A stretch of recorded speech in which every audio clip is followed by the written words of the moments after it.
আসসালামু আলাইকুম ওয়া রাহমাতুল্লাহি ওয়া বারাকাতুহু। আলহামদুলিল্লাহি রাব্বিল আলামিন ওয়াসসালাতু ওয়াসসালামু আলা সাইয়্যিদিল মুরসালিন নবিয়িনা মুহাম্মদ ওয়া আলা আলিহি ওয়া সাহবিহি আজমাইন ওয়া মান তাবি'আহুম বিইহসানিন ইলা ইয়াউমিদ্দিন। আম্মা বা'দ, ফাউযু বিল্লাহি মিনাশ শাইতানির রাজীম। কুল আরাআইতুম ইন জা'আলাল্লাহু আলাইকুমুল লাইলা সারমাদান ইলা ইয়াউমিল কিয়ামাহ মান ইলাহুন গায়রুল্লাহি ইয়াতিকুম বিদিয়া আফালা তাসমাউন। কুল আরাআইতুম ইন জা'আলাল্লাহু আলাইকুমুন নাহারা সারমাদান ইলা ইয়াউমিল কিয়ামাহ মান ইলাহুন গায়রুল্লাহি ইয়াতিকুম বিলাইলিন তাসকুনুনা ফি আফালা তুবসিরুন। আল্লাহ পাক রব্বুল আলামিনের সমস্ত প্রশংসা যে আল্লাহ পাক রব্বুল আলামিন রাত দিন সৃষ্টি করেছেন। এর মাধ্যমে আল্লাহ পাক রব্বুল আলামিন বান্দার জন্য, আল্লাহ পাকের সৃষ্টির জন্য বহু উপকারিতা রেখেছেন। সালাত এবং সালাম নাযিল হোক নবী মুহাম্মদ রাসূলুল্লাহ সাল্লাল্লাহু আলাইহি ওয়াসাল্লামের উপর, যাকে আল্লাহ পাক রব্বুল আলামিন মানব জাতির হিদায়াতের জন্য পাঠিয়েছিলেন এবং তার মাধ্যমে কোরআনে কারীম আল্লাহ পাক রব্বুল আলামিন মানব জাতির কাছে পৌঁছে দিয়েছেন। আজকে তাফসীর হবে সূরাতুল কাসাসের আয়াত নম্বর ৭১ থেকে শেষ পর্যন্ত ইনশাআল্লাহ। মহান আল্লাহ ৭১ এবং ৭২ এই আয়াতগুলিতে রাত এবং দিনের কথা উল্লেখ করেছেন, যা আল্লাহ পাকের বড় নিয়ামত, এবং শুধু নিয়ামত হিসাবেই উল্লেখ করেননি, এগুলির ওপর নিয়ন্ত্রণ একমাত্র আল্লাহ পাকের। রাতের ওপর দিনের ওপর নিয়ন্ত্রণ, তাসাররুফ একমাত্র আল্লাহ পাকের। যখন রাত দিনের উপর আল্লাহ পাকের নিয়ন্ত্রণ, তো রাত দিন যেভাবে হয়, সূর্য উদয় হলে দিন হয়, সূর্য অস্ত হলে রাত হয়, সূর্যের উপরে আল্লাহ পাকের নিয়ন্ত্রণ, চন্দ্রের উপর আল্লাহ পাকের নিয়ন্ত্রণ, তারকা নক্ষত্র রাজির উপর আল্লাহ পাক রব্বুল আলামিনের নিয়ন্ত্রণ, সব কিছুর উপর আল্লাহ পাকের নিয়ন্ত্রণ। এটা হচ্ছে আল্লাহ পাকের তৌহিদ, রুবুবিয়ত। একমাত্র আল্লাহ পাক এসবগুলির মালিক। কারো ক্ষমতা নেই যে সূর্যকে থামিয়ে দিতে পারে, কারো ক্ষমতা নেই যে সূর্য অস্ত হয় বিলম্ব করাতে পারে, কারো ক্ষমতা নেই যে সূর্য ওঠায় বিলম্ব করাতে পারে, কারো ক্ষমতাই নেই যে রাতকে বড় করে দিতে পারে, দিনকে ছোট করে দিতে পারে, বা এর বিপরীত কিছু করতে পারে। কারো ক্ষমতায় নেই যে বৃষ্টি নিয়ে আসতে পারে আল্লাহ না চাইলে, কারো ক্ষমতায় নেই যে দুর্ভিক্ষ নিয়ে আসতে পারে আল্লাহ পাক যদি তা না চান। এইভাবে প্রত্যেকটি ক্ষেত্রে আল্লাহ পাকের ওয়াহদানিয়ত, আল্লাহ পাকের একত্বের কথা আমাদেরকে জানতে হবে। সূর্যের উপর যখন নিয়ন্ত্রণের, সূর্যের আলোর উপর কোনো মানুষের নিয়ন্ত্রণ নেই। আল্লাহ পাক রব্বুল আলামিন ইরশাদ করেছেন, কুল, হে নবী বলো, মানে মানুষকে জানিয়ে দাও, আরাআইতুম মানে তোমরা দেখেছো কি? চোখ দিয়ে দেখা এক রকমের, আরেকটা হচ্ছে অন্তর্দৃষ্টি দিয়ে দেখা। অন্তর দিয়ে দেখা মানে চিন্তা করে দেখেছো কি। এই জন্য অনেকেই তাফসীর করতে গিয়ে বলেছে তোমরা চিন্তা করে দেখেছো কি? চিন্তা করে দেখেছো তাহলে বলো। কেউ বলো বলে এই জন্য ব্যাখ্যা করেছেন। তবে আরাআইতুম কাছাকাছি অর্থ যদি এরকম করা হয়, তোমরা চিন্তা করে দেখেছো কি? অন্তর দিয়ে কখনো দেখেছো মানে চিন্তা করেছো কি? ইন জাআলাল্লাহু আলাইকুমুল লাইলা সারমাদান ইলা ইয়াউমিল কিয়ামাহ, যদি আল্লাহ পাক তোমাদের উপর রাতকে স্থায়ী করে দেন, সারমাদান মানে আবাদান, স্থায়ী করে দেন কিয়ামত পর্যন্ত, মানে চিরকালের জন্য। চিরকালের জন্য রাত আর রাতই থেকে গেল, দিনের মুখ দেখতে পেলে না। আল্লাহ যদি এইরকম করে দিতেন যে রাত ছাড়া কোনো দিন নেই, সবসময় রাত, অন্ধকার, মান ইলাহুন গায়রুল্লাহ, আল্লাহ ছাড়া আর কোন ইলাহ আছে, কোন উপাস্য, কোন মাবুদ আছে, ইয়াতিকুম বিদিয়া, যে তোমাদের জন্য দিবালোক নিয়ে আসতে পারে। আল্লাহ যদি রাত করে দেন, সবসময় অন্ধকার করে দেন, তাহলে কোনো শক্তি আছে কি যে তোমাদের জন্য আলো নিয়ে আসতে পারে? আফালা তাসমাউন, তোমরা কি কর্ণপাত করো না, শোনো না? তারপর আল্লাহ পাক ইরশাদ করছেন এর বিপরীতটা, কুল, হে নবী বলো, আরাআইতুম, আচ্ছা তোমরা চিন্তা করেছো কি? ইন জাআলাল্লাহু আলাইকুমুন নাহারা সারমাদান ইলা ইয়াউমিল কিয়ামা, যদি আল্লাহ পাক দিনকে স্থায়ী করে দেন কিয়ামত পর্যন্ত, চিরকাল দিন আর দিন থেকে গেল, রাতের মুখ দেখতে পেলে না, এইরকম যদি আল্লাহ পাক করে দেন, মান ইলাহুন গায়রুল্লাহ, আল্লাহ ছাড়া আর কে এমন উপাস্য আছে, মাবুদ আছে, মালিক আছে, ইয়াতিকুম বিলাইলিন, যে তোমাদের জন্য রাত নিয়ে আসতে পারে, অন্ধকার করতে পারে, তাসকুনুনা ফি, যেই রাতের অন্ধকারে তোমরা বিশ্রাম করে থাকো, শান্তি পেয়ে থাকো। সুবহানাল্লাহ। দিনেও যারা ঘুমান, রুমটা যদি অন্ধকার না হয় তো না মানসিক শান্তি হয় না শারীরিক শান্তি হয়, ঘুম আসতে চায় না। অনেকের তো মুডেই ঘুম আসতে চায় না, আর অনেকের হয়তো দীর্ঘদিন এরকম থেকে থেকে অভ্যাস হলো, শান্তির ঘুম হয় না, বিশ্রামের ঘুম হয় না আলোতে। তো যদি আল্লাহ পাক এরকম দিনই রেখে দিতেন, তাহলে তোমাদের জন্য কেউ রাত নিয়ে আসতে পারতো না, সুতরাং তোমাদের বিশ্রামও হইতো না, আরামও হইতো না। আফালা তুবসিরুন, তোমরা কি এসব কথা দেখো না, চিন্তা করে দেখো না, তোমাদের চক্ষু দৃষ্টি দিয়ে দেখো না, তোমাদের অন্তর্দৃষ্টি দিয়ে দেখো না? আফালা তুবসিরুন, একবার আল্লাহ পাক শোনার কথা বলেছেন, কারণ মানুষ শুনে শুনে উপকৃত হয়, আর মানুষ উপকৃত হয় দেখে।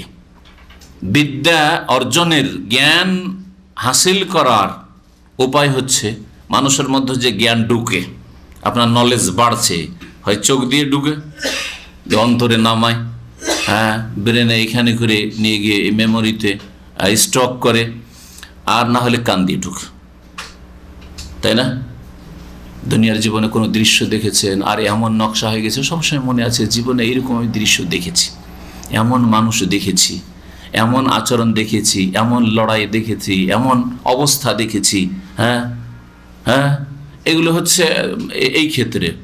লেখাপড়ার ক্ষেত্রে আপনার চোখ দেখেছে আর পড়েছেন, আর চোখ দিয়ে নামছে, তারপরে আপনার হৃদয় সেগুলি উপলব্ধি করছে, তারপরে এখানে স্টক করছেন আপনি। অথবা শুনে শুনে নিরক্ষর মানুষ, পড়াশোনা জানে না, সুতরাং পড়া জানলে তো চোখ দিয়ে উপকৃত হইতে পারতো, এলেম কিছু ভিতরে ঢুকাইতে পারতো, চোখ দিয়ে ঢুকাইতে পারে না, কারণ পড়া জানে না। হ্যাঁ, চোখ দিয়ে শুধু দেখার জিনিস, যা দৃশ্য দেখছে সেগুলি হয়তো মেমোরিতে রাখতে পারবে। হ্যাঁ, তবে কান দিয়ে শুনছে, যদি দিন শিখতে চায় ইসলামিক আলোচনা শোনে, আর শোনার পর কান দিয়ে শুনে অন্তরে নামায়, বুঝে, উপলব্ধি করে, তারপরে যতটা আল্লাহ পাক মেমোরিতে ক্ষমতা দিয়েছে ততটা এখানে স্টক করার চেষ্টা করে। কেউ অনেকটাই রাখতে পারে, কেউ অল্প স্বল্প রাখে, কেউ রাখতেই পারে না, যার মেমোরি দুর্বল, ঠিক কিনা? তো আসলে মানুষের শিখা এই চোখ দিয়ে হয়ে থাকে অথবা কান দিয়ে হয়ে থাকে। যত কিছু শিখে মানুষ এই শরীরের মধ্যে ঢুকায় এই চোখ দিয়ে অথবা কান দিয়ে। এই জন্য আল্লাহ পাক একবার আফালা তাসমাউন বলেছেন, তোমরা কি কর্ণপাত করো না, শোনো না? শুনলেও তো মানুষ শিখে। আফালা তুবসিরুন, তোমরা কি দেখো না? দেখলেও তো মানুষ শিখে। তো আল্লাহ পাক রব্বুল আলামিন রাত এবং দিনের মালিক। তারপরে আল্লাহ পাক ইরশাদ করছেন এই বিষয়, অমিন রহমাতিহি, এই যে রাত আর দিনের আবর্তন বিবর্তন, এটা হচ্ছে তার রহমতের অন্তর্ভুক্ত, তার করুণা। জাআলা লাকুমুল লাইলা ওয়ান নাহার, আল্লাহ পাক তোমাদের জন্য সৃষ্টি করেছেন রাত এবং দিন, লিতাসকুনু ফিহি, যাতে তাতে তোমরা আরাম বিশ্রাম করতে পারো, তাতে তোমরা শান্তি পাও। রাত দিনের আবর্তন বিবর্তন না হইলে শান্তি হইতো না, আর রুজি রোজগার হইতো না। ওয়ালিতাবতাগু মিন ফাদলিহি, এবং তার অনুগ্রহ রিজিক জাতি করে তোমরা সন্ধান করতে পারো। রাতের কথা উল্লেখ করেছেন আগে, তারপরে দিনের কথা। আর রাত দিনের সৃষ্টির রহস্য সম্পর্কে দুটো জিনিস উল্লেখ করেছে, লিতাসকুনু ফিহি, যাতে শান্তি হাসিল করতে পারো। রাত তোমাদের শান্তির জন্য, বিশ্রামের জন্য, আরামের জন্য। ওয়ালিতাবতাগু মিন ফাদলি, তারপরে দিনের কথা 2 নম্বরে উল্লেখ করেছেন, নাহার, সেজন্য 2 নম্বরে দিনের ফায়দা, উপকারিতা বা দিন সৃষ্টি করার রহস্য আল্লাহ বলছেন ওয়ালিতাবতাগু মিন ফাদলি, যাতে করে আল্লাহ পাকের রিজিক, অনুগ্রহ তোমরা তলাশ করতে পারো। দিনে যেইভাবে রুজি রোজগার করা সম্ভব, দিনে যেইভাবে ব্যবসা বাণিজ্য করা সম্ভব, দিনে যেইভাবে চাষাবাদ করা সম্ভব, দিনে যেইভাবে দুনিয়ার যতগুলি রুজি রোজগারের উপায় আছে, যেইভাবে হাসিল করা সম্ভব, রাতে সম্ভব নয়। রাতে যেইভাবে আরাম বিশ্রাম করা সম্ভব, দিনে সম্ভব নয়। যারা নাইট ডিউটি করে তাদেরকে জিজ্ঞেস করেন যে এই ঘুমে কি তাদের শরীরের চাহিদা পূরণ হয়। যারা রাত্রে কাজকর্ম করে তাদেরকে জিজ্ঞেস করেন যে রাতের কাজকর্ম না দিনের কাজকর্ম ভালো? দিনকে আল্লাহ পাক সৃষ্টি করেছেন কাজকর্ম করার জন্য, আর রাতকে সৃষ্টি করেছেন আরাম বিশ্রাম করার জন্য, দুনিয়ার কাজের ক্ষেত্রে। ইবাদত বন্দেগীকে আল্লাহ সুন্দরভাবে সুবিন্যস্ত করেছেন, ভাগ করে দিচ্ছেন। রাতে কিছু অংশ ইবাদত রয়েছে, দিনে কিছু অংশের ইবাদত রয়েছে। রাতেও ফরজ সালাত রয়েছে আর দিনেও ফরজ সালাত রয়েছে, তাই না? রাতেও নফল রয়েছে, দিনেও নফল রয়েছে। দিনে যদি সিয়াম রোজা থাকে তো রাতে কিয়ামুল লাইল, কোরআন তেলাওয়াত, জিকির আজকার, দোয়া রয়েছে। দিনে যেমন নামাজ রয়েছে সালাতুদ দুহা, রাতে রয়েছে তাহাজ্জুদের নামাজ।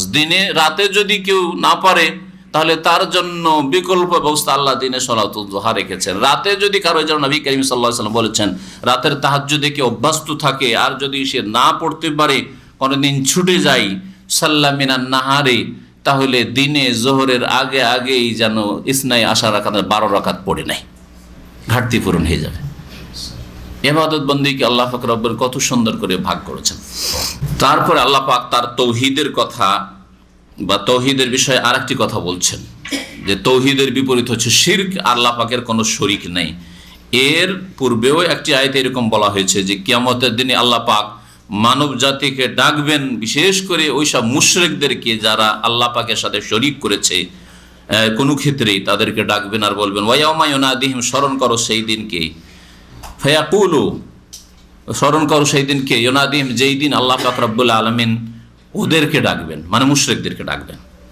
ফায়াকুলু, আর বলবেন আইনা শুরাকাই, আমার সেই শরীকগুলি কোথায়, পার্টনারগুলি কোথায়, যাদেরকে তোমরা সাব্যস্ত করেছিলে, আল্লাযীনা কুনতুম তাজউমুন, যাদের সম্পর্কে তোমাদের ধারণা ছিল যে এরা আমার শরীক।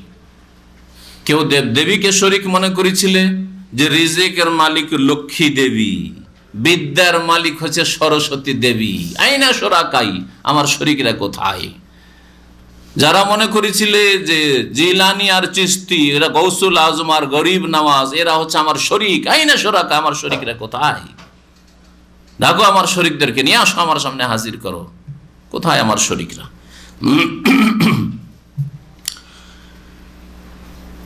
কোনো জবাব আসবে না। সেই দিন আল্লাহ পাক রব্বুল আলামিন প্রত্যেক জাতির মধ্য থেকে একজন করে রাসূলকে হাজির করবে, রাসূলকে দাঁড় করবে, জাতিকে দাঁড় করবেন।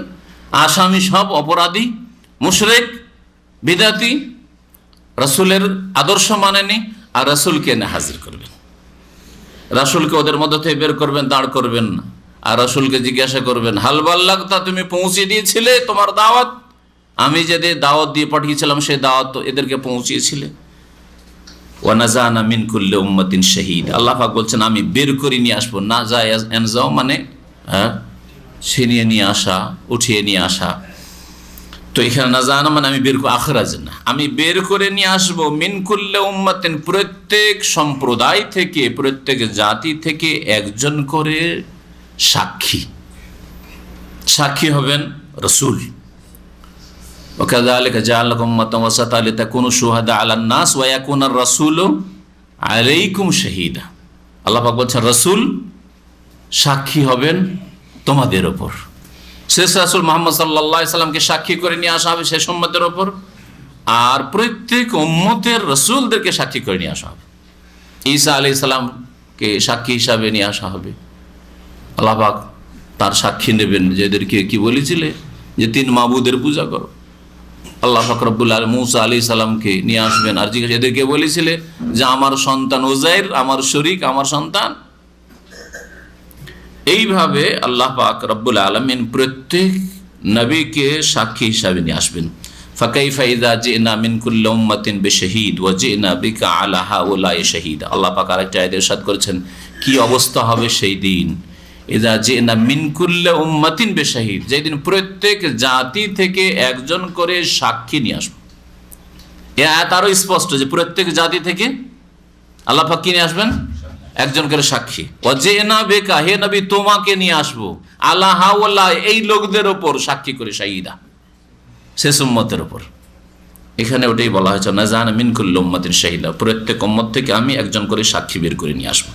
ফাকুলনা, আর তারপরে ওই উম্মতকে, ওই জাতিকে বলো, মুশরিক জাতিকে, যারা আল্লাহর দিনকে বিকৃত করেছে, আল্লাহর দিনে শিরক ঢুকিয়েছে, আল্লাহর তৌহিদের দিনে, সুন্নতের দিনে বিদআত ঢুকিয়েছে, তাদেরকে আমি বলবো ফাকুলনা হাতু বুরহানাকুম, তোমাদের দলিল প্রমাণ নিয়ে এসো, তোমাদের দলিল প্রমাণ নিয়ে আসো যে আমি শিরকের ধর্ম পাঠিয়েছিলাম, বহুত্ববাদ পাঠিয়েছিলাম।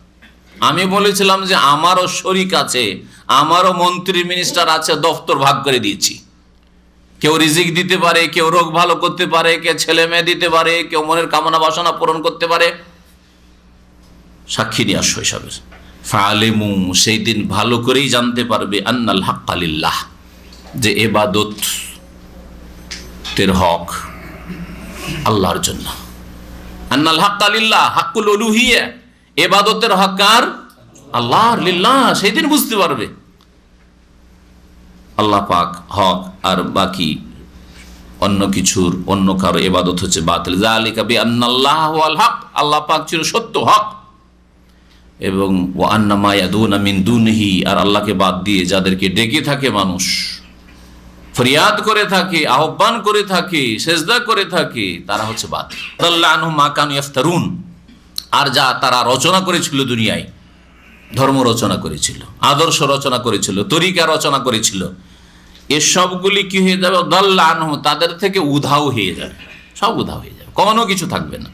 না তাদের এই তরিকার ইমাম থাকবে, হ্যাঁ এসে হাজির হবে, না ওদের এই যে শিরকের যে ইবাদত বন্দেগী আর এই শিরকি কাজ, এর যে নেতা, তাদের ধর্মগুরু, সে তাকে হাজির করতে পারবে। দাল্লা আনহু, সব উধাও হয়ে যাবে, সব হারিয়ে যাবে। দাল্লা আনহুম, উধাও হয়ে যাবে, হারিয়ে যাবে। দাল্লা ইয়াযিল্লু মানে হারিয়ে যাওয়া, আজকেও ব্যবহার হয়। আপনার কোনো জিনিস যদি হারিয়ে যায়, হ্যাঁ, তাহলে বলুন দাল্লা আননি। হ্যাঁ, তারপরে যদি রাস্তা হারিয়ে দেন, দাল্লাত তারিক, রাস্তা হারিয়ে ফেলেছি, হ্যাঁ, রাস্তা হারিয়ে গেছে। এই জন্য নবী করিম সাল্লাল্লাহু আলাইহি ওয়াসাল্লাম একটি হাদিস রয়েছে, ওয়া ইরশাদুকার রাজুলা ফি আরদি দলালে লাকা সাদাকা, যদি কোনো মানুষ রাস্তা হারিয়ে ফেলে, তাকে যদি রাস্তা বাতলিয়ে দাও, রাস্তা হারিয়ে দিয়েছে, যাবে রিয়াদ, রাস্তা হারিয়ে কোন রাস্তা ধরেছে, কোনো হদিসই পায়, যাবো কোন দিয়ে।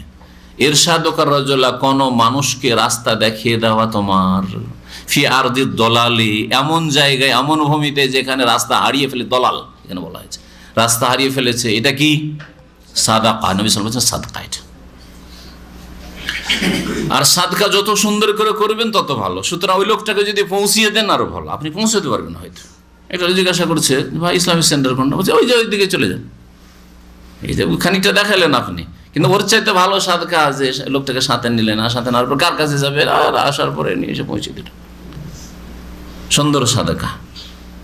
হ্যাঁ, লান তানালুল বিররা, তোমরা নেকিতে পৌঁছতে পারবে না হাত্তা তুনফিকু মা তুহিব্বুন, যেটা নিজের জন্য পছন্দ করো, ওইটা যতক্ষণ পর্যন্ত ব্যয় না করবে, খরচ না করবে। আপনি যদি কোথাও হারিয়ে যেতেন, আপনিও পছন্দ করতেন, কোনো ভাই যদি আমাকে ধরে নিয়ে গিয়ে গন্তব্যস্থানে পৌঁছে দিত, তা আপনি ওইটা অন্যের জন্য ওই উত্তম সাদাকাটা পছন্দ করেন। ওই রকমই দান খেরাতের ক্ষেত্রে ভালো জিনিসটা আপনি দান করবেন। এমন না যে পুরানা ফাটা ছিঁড়ে গেছে তখন দিচ্ছেন, একটু ভালো অবস্থা আছে তখনই দিয়ে দেন, বা মাঝে মধ্যে আল্লাহ নতুন দেওয়ার তৌফিক নতুনও দেন। এরপরে আল্লাহ পাক রব্বুল আলামিন একজন ধনাঢ্য ব্যক্তি, কিন্তু আল্লাহর সাথে সম্পর্ক ছিন্ন করেছিল, পরকালকে অবিশ্বাস করেছিল, দুনিয়াকে কামড়ে ধরেছিল, আর দুনিয়াকে গন্তব্যস্থান মনে করেছিল, এটাকেই প্রতিদান জগৎ মনে করেছিল। দুনিয়া যে কর্মজগৎ, এখানে কাজ করতে হবে, মেহনত করতে হবে, বদলা আখেরাতে পাওয়া যাবে, এই বিশ্বাস ছিল না ওর। যে ভয়াবহ পরিণাম হয়েছিল, আল্লাহ পাকের আযাব দুনিয়ায় তার উপর নেমে এসেছিল, আর তাকে আর তার ধন দৌলত সবকিছুকে দুনিয়াতেই ধ্বংস করে দেওয়া হয়েছিল। মানব জাতির ইতিহাসে কিয়ামত পর্যন্ত যত মানুষ আসবে, সকলের জন্য এতে দর্শ রয়েছে, শিক্ষণীয় বিষয় রয়েছে। তার ঘটনা আল্লাহ পাক এখানে বর্ণনা করেছেন, সে হচ্ছে কারুন। হ্যাঁ, কারুন। আল্লাহ পাক রব্বুল আলামিন ইরশাদ করেছেন, ইন্না কারুনা কানা মিন কওমি মূসা, নিঃসন্দেহে কারুন মূসা আলাইহিস সালামের বংশেরই একজন লোক ছিল। তাফসীরকাররা বলেছেন যে মূসা আলাইহিস সালামের চাচাতো ভাই ছিল এই কারুন। কানা ইবনু আম্মিহি, আব্দুল্লাহ বিন আব্বাস রাদিয়াল্লাহু তাআলা আনহু সাহাবায়ে কেরামদের মধ্যে বড় মুফাসসির, তিনি বলছেন যে চাচাতো ভাই, চাচার ছেলে, ছিল এই কারণ মুসা আলাইহিস সালামের। তাহলে বংশের সম্পর্ক মানুষের কাজে আসবে না যদি আকীদা আমল সুন্দর না থাকে, ঈমান সুন্দর না থাকে। মুসা আলাইহিস সালামের চাচাতো ভাই হওয়া যদি কাজে না আসে, তাহলে কোনো আলেমের আর হুজুরের বংশের হওয়া কাজে আসবে? মুহাম্মদ রাসূলুল্লাহ সাল্লাল্লাহু আলাইহি সাল্লামের বংশের শুধু না, একেবারে দরদি হিতাকাঙ্ক্ষী আবু তালেব হয়েও যদি কাজে না আসে, হ্যাঁ, জান্নাতে না নিয়ে যেতে পারে নবী করিম সাল্লাল্লাহু আলাইহি সাল্লাম। কারণ ঈমানবিহীন আর সহি আকীদাবিহীন, আমলবিহীন মানুষকে কেউ উদ্ধার করতে পারবে না। দ্বীন ইসলাম শিখিয়েছে যে মানুষ নিচে থেকে, নিচে স্তর থেকে ঈমান আমলের মাধ্যমে ওপর থেকে ওপর স্তরে চলে যেতে পারে।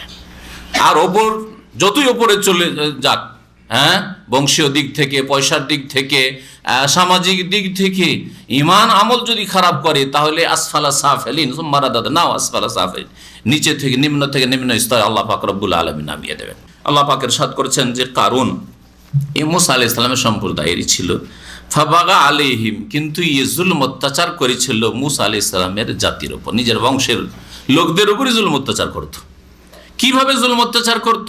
তাফসীর কারগণ দুটি কথা বলেছেন। একটা কথা হচ্ছে যে সে ধনের গর্বে, অহংকারে এমন ফেটে পড়েছিল যে মানুষের উপর জুলম অত্যাচার করত, না অন্যায় করত, তুচ্ছ মনে করত। আপনি যদি কারো ধন সম্পদ বেঈমানিও না করেন, কাউকে মারধরও না করেন, কাউকে খুনও না করেন, শুধু আপনাকে আল্লাহ পাক উপরে উঠিয়েছেন সেজন্য তুচ্ছ মনে করেন, হ্যাঁ, এরা আমার কাছে কিছুই না, এরা সব ঘোড়ার ডিম, আমি একমাত্র, এইরকম যদি মনে করেন, তো এটাই হচ্ছে জুলম অত্যাচার করা, বাড়াবাড়ি করা। এটা তার মধ্যে ছিল। দাম্ভিকতা দেখাতো যে আমি, এই আনা শব্দটা খুব খারাপ শব্দ। আরবিতে আনা আর বাংলায় আমি এই কথা খুব খারাপ। কখনো আমি শব্দ নিজের মধ্যে নিয়ে আসবেন না, যে আমি হয়ে গেছি, আমি পয়সাওয়ালা হয়ে গেছি, আমি বুদ্ধিমান হয়ে গেছি, আমি আল্লামা হয়ে গেছি, আমি এত বড় হয়ে গেছি, আমি এত খ্যাতি লাভ, এ আমি শব্দ বাদ দেন, তাহলে দেখবেন যে অহংকার মুক্ত হইতে পেরেছে। আর অন্যান্য তাফসীর কারগণ বলেছেন যে শুধু এই জুলুম ছিল যে দাম্ভিকতা, অহংকার করা, নিজেকে বড় মনে করা, অন্যদেরকে হেকারত করা, তুচ্ছ মনে করা, এইটুকুই শুধু ছিল না, বরং এ ছিল কি, এছাড়া বনি ইসরায়েলদের যেহেতু ধনাঢ্য ব্যক্তি, পুঁজিওয়ালা মানুষ ছিল, সেজন্য একে ফেরাউন চয়েস করেছিল বনি ইসরায়েলদের গভর্নর হিসাবে, যে দেশ তো আমার, ফেরাউনের দেশ, আর আমার পক্ষ থেকে এই জাতি বনি ইসরায়েলদের জন্য একজন শাসক লাগবে, গভর্নর লাগবে, আর সেটা কারণকে এই পদ দিয়েছিল, ওতে ফেটে পড়েছিল, যার ফলে ফেরাউন একে ডান্ডা হিসাবে ব্যবহার করত। আজকাল বড় জালেমরা ছোট জালেমদেরকে লাঠি হিসাবে ব্যবহার করে না? বড় জালেম আরামে ভোগ বিলাসের জীবনে বসে আছে, রাস্তায় নামিয়ে দিয়েছে, লাঠি নামিয়ে দিয়েছে, তোরা কর, মারামারি কর, সব লাঠি, এই মিছিলকারীরা সব লাঠি, হ্যাঁ। তারপরে নিরীহ মানুষদের জুলম অত্যাচার যারা করছে, সে পুলিশও হইতে পারে, এগুলো হচ্ছে লাঠি, সব জালেম শাসকদের লাঠি। এইরকমই আপনারা বিভিন্ন কোম্পানিতে চাকরি করেন, জীবনে বড় ওই মালিক বা বসকে দেখতে পান না, এমন জালেমদেরকে ফোরম্যান আর সুপারভাইজার চাপিয়ে দিয়েছে, এগুলি সব শয়তান লাঠি, সব ওই বড় মালিকের লাঠি, সব জুলমের লাঠি, অত্যাচারের লাঠি। কারো বেতন দিচ্ছে না, কারো ছুটি দিচ্ছে না, কারো সার্ভিস বেনিফিট দিচ্ছে না, কারো উপর কত রকমের জুলম অত্যাচার করছে। গতকালকে এক ভাই টেলিফোন জেদ্দা থেকে, যে এমন এক জালেমকে সুপারভাইজার পাঠিয়েছে, এতদিন কাজ করলাম, আর সে আইডিয়াল ওয়ার্কার হয়েছিল, আর সে বলছে যে 15 মিনিট আগেই ও 15 মিনিট কেটে নেয়, মানে এখন ডিউটির সময় শুরু হয়নি, ডিউটির সময় ঠিকভাবে এসছে, তারপর 15 মিনিট 20 মিনিট কেটে বসে আছে, আগে আসলেও। এইরকম জুলম অত্যাচার আজকাল এই লাঠিগুলো করে থাকে, জালেমদের লাঠি এরা, ফোরম্যান, সুপারভাইজার, এইরকমই যারা আছে ওই রকম কোনো পদে, এরা অধিকাংশই জালেমদের ডান্ডা, লাঠি। কিয়ামতের দিনে জবাব দিতে হবে। এবং এদের সম্পর্কে শুনে রাখেন, একটা হাদিস মনে পড়লো, নবী করিম সাল্লাল্লাহু আলাইহি সাল্লাম বলেছেন যে এরা হচ্ছে মিন আহলিন নার, সিনফান মিন আহলিন নার, সহিহ মুসলিমের হাদিস।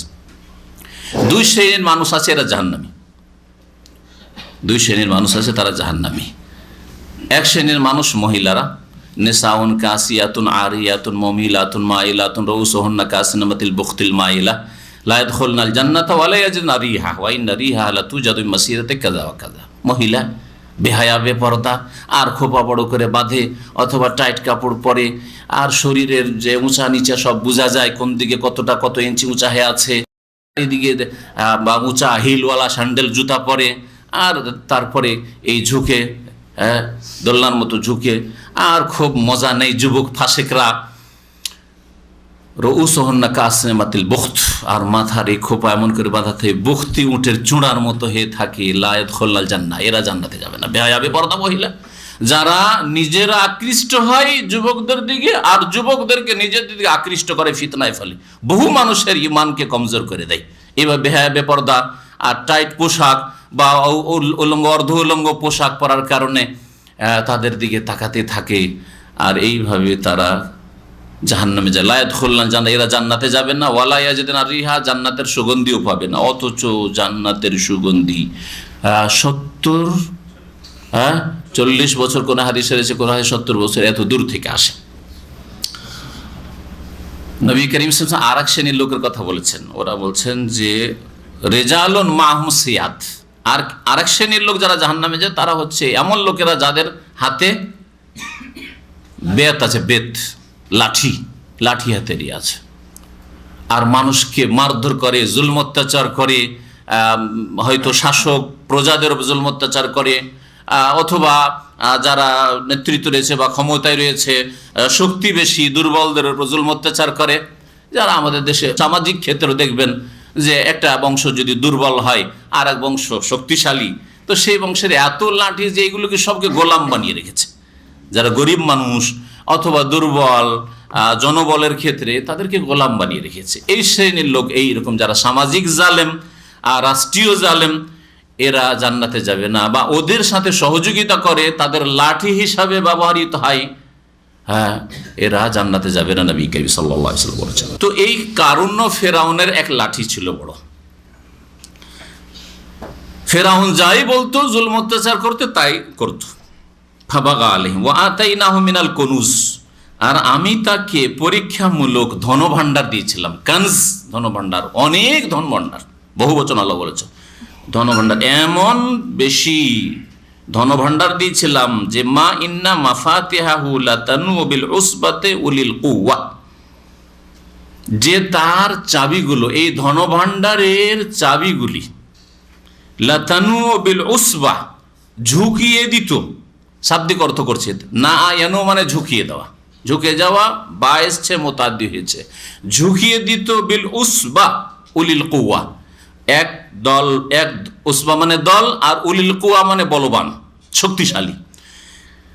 এক দল বলবান লোকদেরকে, পুরুষদেরকে ঝুঁকিয়ে দিত তার ধনভাণ্ডারের চাবিগুলি বহন করা। শাব্দিক অর্থ ঝুঁকিয়ে দেওয়া, ভাব অর্থ করতে গিয়ে অনেকে এই ঝুঁকিয়ে দিতে অর্থ করেননি। এই জন্য সাধারণ মানুষের জন্য আসল অর্থ বোঝা সম্ভব হবে না। আমি তাফসীর করার সময় চেষ্টা করি প্রথম শাব্দিক অর্থটা বলে দিই, যাতে করে সরাসরি আরবিটা বোঝা হয়ে যায়, আর তারপরে যেটা একটু সুন্দর লাগবে হয়তো ভাষা, প্রাঞ্জল ভাষা, সেটা বলার চেষ্টা করি। লাতানু বিল উসবাতে উলিল কুওয়া, একদল বলবান লোকদেরকে, পুরুষদের জন্য কষ্টসাধ্য হয়ে যেত। তার ধনভাণ্ডারের চাবিগুলো বহন করা একদল বলবান লোকদের জন্য কি হয়ে যেত? কষ্টসাধ্য হয়ে যেত। এই কষ্টসাধ্যের অর্থ অনেকে করেছে। কষ্টসাধ্য হলেই মানুষ ঝুঁকে যায়। হাতে যদি বোঝা থাকে 20 কিলো 30 কিলোর বোঝা, তখন বোঝা যায় যে লোকটার শক্তি কতটা। যদি সোজা হয়ে চলছে, এক হাতে সোজা হয়ে চলছেন আপনি, তাহলে 30-40 কিলো উঠেছে, তারপর একটু বাঁকা হচ্ছেন। আর যদি নিয়ে যাচ্ছেন উঠিয়ে, কিন্তু কাত হয়ে যাচ্ছেন, ঠিক না? যারা বাহক ওঠায়, বাহক দেখেছেন আপনারা? বাহক ওঠাতে দেখেছেন তো, এই করে হাঁটে। তো ভারী বোঝা থাকলে ঝুঁকে পড়ে, সোজা, নিজের শরীরকে সোজা রাখতে পারে না। ও তো বোঝা যায় যে না, বোঝা ভারী আছে। ইয ক্বালা লাহু কওমুহু, তার জাতির লোকেরা, কারণের বংশের লোকেরা বলেছে লা তাফরাহ, এত দম্ভ করিও না, দাম্ভিকতা দেখায় না, এত অহংকার গর্ব করিও না। আল্লাহ দিয়েছেন। ইন্নাল্লাহ লা ইউহিব্বুল ফারিহিন, আল্লাহ পাক দাম্ভিকদেরকে ভালোবাসেন না। ইন্নাল্লাহ লা ইউহিব্বু কুল্লা মুখতালিন ফখুর, অহংকারী আর দাম্ভিকদেরকে আল্লাহ পাক পছন্দ করেন না, ধ্বংস করে দেন আল্লাহ পাক রব্বুল আলামিন। আর আরও বেশ কিছু উপদেশ জাতির ভালো মানুষরা দিল। প্রত্যেক জাতিতে কিছু ভালো মানুষ থাকে, প্রত্যেক দেশে ভালো মানুষ আছে, প্রত্যেক সম্প্রদায়ে প্রত্যেক গোত্রে ভালো মানুষ আছে। ভালো মানুষরা মন্দদেরকে কিছু উপদেশ দেয়, কিন্তু উপদেশ অনেক সময় কাজ করে, অনেক সময় কাজ করে না। আরও তারা উপদেশ দিল, অবতাকে ফিমা আতাকাল্লাহু দারাল আখিরাহ, সন্ধান করো, অবতাকে মানে তলাশ করো, সন্ধান করো ওই সব নিয়ামত দিয়ে যা আল্লাহ পাক তোমাকে দিয়েছেন। আতাকাল্লাহ, যা আল্লাহ পাক তোমাকে দিয়েছেন, কি সন্ধান করো? আর দারাল আখিরা, আখিরাতের সুন্দর ঘর, আখিরাতের ঘর তলাশ করো। যে আল্লাহ পাক এই যে অঢেল নিয়ামত দিয়েছেন, ধন দৌলত দিয়েছেন, এই ধন দৌলত দিয়ে আখিরাতকে কি করে সুন্দর বানাইতে পারবো, জান্নাত কি করে খরিদ করতে পারবো, আল্লাহর রাস্তায় ব্যয় করো। আল্লাহ পাক রব্বুল আলামিনের জান্নাত তোমার জন্য অবধারিত হবে। আখিরাতকে সুন্দর করার চেষ্টা কর দুনিয়ার নিয়ামত দিয়ে। তাহলে দুনিয়ায় আল্লাহ পাক যেসব নিয়ামত দিয়েছেন এগুলো দুনিয়ার ভোগ বিলাসের জন্য নয়, এটাকে ব্যবহার করে আখিরাত সুন্দর করেন। আল্লাহ পাক জ্ঞান বুদ্ধি দিয়েছেন, জ্ঞান বুদ্ধির নিয়ামতকে আখিরাত সুন্দর করার কাজে লাগান। আল্লাহ পাক শরীর দিয়েছেন, সুস্থতা দিয়েছেন, অনেক লোক সুস্থতা থেকে বঞ্চিত রয়েছে, এই দিয়ে আখিরাতকে সুন্দর করেন। ফরজ নামাজ পড়েন, জামাত সহকারে পড়েন, ফজর জামাতে গিয়ে পড়েন, তাহাজ্জুদ পড়েন, এরকম আরো বহু মেহনত আপনি করতে পারেন আপনার শরীর দিয়ে, আপনার বিদ্যা বুদ্ধি দিয়ে, আপনার চিন্তা দিয়ে। অনেকে টেকনোলজি জানেন, হাতের কাজ জানেন, যা দিয়ে ইসলামের বহু খেদমত করতে পারেন। এই ইন্টারনেটের জগতে টেকনোলজি জানা আছে, আপনার এই দিয়ে অনেক খেদমত আপনি করতে পারেন। তার আখিরাত সুন্দর করার চেষ্টা করেন। আর ইন্টারনেট দিয়ে দুনিয়ার অনেক কিছু করলেন, পেট পূজা করলেন, অনেক পয়সা ইনকাম করলেন, কিন্তু আখিরাত সুন্দর করার জন্য আপনার ইন্টারনেটের বিদ্যাকে, হার্ডওয়্যারের বিদ্যাকে, সফটওয়্যারের বিদ্যাকে কতটা লাগিয়েছিলেন? আল্লাহ জিজ্ঞেস করবেন না? সুম্মা লাতুসআলুন্না ইয়াওমা ইযিন আনিন নাঈম, অতঃপর অবশ্যই অবশ্যই তোমাদেরকে জিজ্ঞাসা করা হবে ইয়াওমা ইযিন, সেই দিন কিয়ামতের দিনে, আনিন নাঈম, আল্লাহ পাকের নিয়ামত সম্পর্কে। আল্লাহ পাক নিয়ামত দিয়েছেন, আল্লাহ পাক গাড়ি দিয়েছেন, ওটা দিয়েও কিছু নেকির কাজ করেন। এইভাবে নেকির যে কোনো নিয়ামতকে আল্লাহ পাকের আপনি আখিরাত সুন্দর করার কাজে লাগাতে পারেন। ওয়ালা তানসা নাসিবাকা মিনাদ দুনিয়া, আর দুনিয়ায় যে তোমার অংশ রয়েছে তা তুমি ভুলে যেন, উপেক্ষা করিও না। আমরা বলছি না যে দুনিয়া গ্রহণ করিও না, আমরা বলছি না যে ব্যবসা ক্লোজ করে দাও, বন্ধ করে দাও, টাকা পয়সা আর ইনকাম করিও না, বাড়ায়ও না, হয়ে গেছে যথেষ্ট। ইসলামে কথা বলছে না। পৃথিবীর সবচেয়ে বড় ধনী হয়ে যান, কিন্তু শর্ত হচ্ছে আল্লাহর সাথে যেন সম্পর্ক আপনার থাকে। দুনিয়ার সবচেয়ে বড় সুখী হয়ে যান, শক্তিশালী নেতা হয়ে যান, কিন্তু পরকাল সম্পর্কে যেন চিন্তা থাকে। 5 ওয়াক্ত নামাজ যেন ঠিক থাকে, শিরক মুক্ত যেন থাকেন, তাওহীদ প্রতিষ্ঠাকারী যেন হন, বিদআতি না হন, কোরআন সুন্নাহর অনুসারী যাতে হন, ওহির বিধান যেন মেনে চলেন। ওয়ালা তানসা নাসিবাকা মিনাদ দুনিয়া, দুনিয়া নিতে কোনো ক্ষতি নেই। আল্লাহ নিষেধ করেছেন যে তোমার আয় ইনকাম বন্ধ করে দিও না, যা যথেষ্ট হয়ে গেছে, আর কাজকর্ম করবো না, এখন শুধু মসজিদে বসে থাকবো। এটা আপনার কথা, এটা কোরআন কারীম কথা না। কোরআনে কারীম বলা হচ্ছে যা আল্লাহ দিয়ে দিয়েছেন ওই দিয়ে আখিরাতকে সুন্দর করো, হ্যাঁ, আর দুনিয়াতে যা অংশ আছে সেটা নেওয়ার চেষ্টা করো, নিতে থাকো। ফাইদা কুদিয়াতিস সালাত, নামাজ শেষ হয়ে গেছে, ফান্তাশিরু ফিল আরদ, পৃথিবীতে ছড়িয়ে পড়ো, ওয়াবতাগু মিন ফাদলিল্লাহ, এবং আল্লাহ পাকের অনুগ্রহ সন্ধান করো, রুজি তলাশ করো। ওয়াজকুর, সেখানে গিয়ে আল্লাহকে ভুলে যেও না, হারাম খেও না, হারাম উপার্জন করিও না।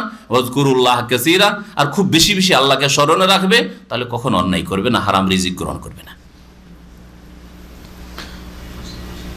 আল্লাহ পাক রব্বুল আলামিন এরশাদ করেছেন যে জাতির লোকেরা নসিহত করলো যে দেখো আখিরাতকে সুন্দর করো তোমার এই নিয়ামত দিয়ে যে আল্লাহ তোমাকে দান করেছেন, আর দুনিয়ায় যে তোমার অংশ রয়েছে তাও তুমি উপেক্ষা করিও না, ভুলিও না, সেখান থেকে গ্রহণ করো। ওয়া আহসিন কামা আহসানাল্লাহু ইলাইহি, তুমি সদ্ব্যবহার করো, সদাচরণ করো, যেমন আল্লাহ পাক তোমার সাথে সদাচরণ করেছেন। আল্লাহ পাক যেমন অনুগ্রহ করেছেন, তুমিও মানুষের উপর অনুগ্রহ করো। আল্লাহ তোমার উপর অনুগ্রহ করেছেন যে ধন দিয়ে তোমাকে উপরে উঠিয়েছেন, তুমি গরিবদের, আত্মীয় স্বজনদের, প্রতিবেশীর, দেশবাসীর কল্যাণ করো তোমার ধন সম্পদ দিয়ে। এই আয়াতের উপর সবসময় নিজে আমল করার চেষ্টা করবেন। আহসেন, আল্লাহ আপনার সাথে ভালো করেছেন যে সৌদি আরবে পাঠিয়েছেন। আপনার আরও 2-4-5 ভাই ছিল, মায়ের পেটের ভাই অথবা চাচাতো ভাই, খালাতো ভাই, ফুফাতো ভাই, গ্রামবাসী, প্রতিবেশী, আত্মীয় স্বজন, মামা, খালা, খালু ইত্যাদি, তারা আসতে পারেনি, তাদের হজ নসিব হয়নি, উমরাও নসিব হয়নি, রিয়ালও নসিব হয়নি, এত সুখের জীবন নসিব হয়নি, এসিও নসিব হয়নি। আহসেন, তুমি তাদের সাথে এহসান করো, অনুগ্রহ করো, কামা আহসান আল্লাহ ইলাইক, যেমন আল্লাহ পাক তোমার উপরে এহসান করেছেন। তোমাকে কাউকে দিয়ে মানুষ করে নিয়েছেন আল্লাহ পাক রব্বুল আলামিন, তুমি অন্যদেরকে মানুষ করো। তোমাকে হয়তো তোমার বাপের ওসিলে আল্লাহ পাক মানুষ করেছেন, বাপ মারা গেছে, ছোট ভাইগুলোকে অসহায় ছেড়ে দিও না, তাদেরকে তুমি মানুষ করো। বোনদেরকে অসহায় ছেড়ে দিও না, তাদের বিবাহ শাদীর ব্যবস্থা করে দাও, তাদের ভালো আদব কায়দা শিখাও। ও আহসেন কামা আহসান আল্লাহ ইলাইক, একেবারে ব্যাপক আয়াত। জীবনের প্রত্যেকটি ক্ষেত্রে আল্লাহ আপনার সাথে ভালো করেছেন, আপনি মানুষের ভালো করেন। আল্লাহ আপনার অনুগ্রহ করেছেন, আপনি মানুষের অনুগ্রহ করেন। আপনার চাইতে যারা দুর্বল আছে, আপনার মুখাপেক্ষী আছে, তাদের সাহায্য সহযোগিতা করেন। আয়াতের উপর আমল করবেন, দেখবেন যে আল্লাহ পাক রব্বুল আলামিন রিজিকের দ্বারে আরো বরকত দেবেন, আরো খুলে দেবেন আল্লাহ পাক। ওয়া আহসেন কামা আহসান আল্লাহ ইলাইক ওয়ালা তাবগিল ফাসাদা ফিল আরদ, আর এই পৃথিবীতে জমিনে তুমি বিপর্যয় চেও না।